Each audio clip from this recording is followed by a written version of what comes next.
Pitching to investors without financial metrics? Can we still convince them? Hello everyone and welcome to this episode of our Tech Trend Today,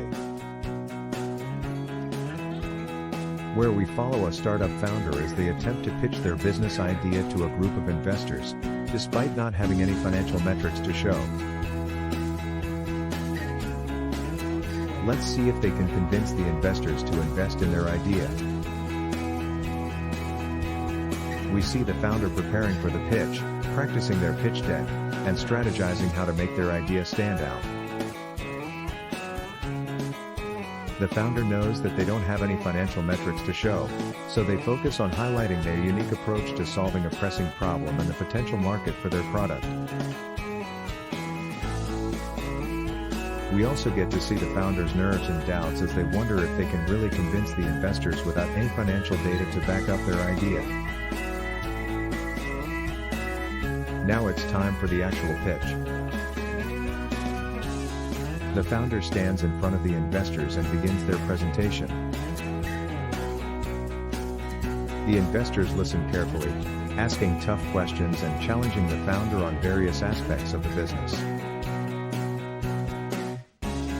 The founder responds with confidence and enthusiasm, explaining why their idea is innovative and why their team is uniquely qualified to execute it.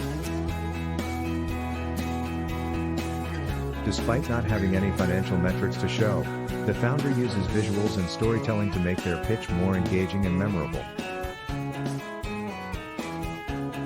Finally, we see the investors' reactions and their decision whether or not to invest.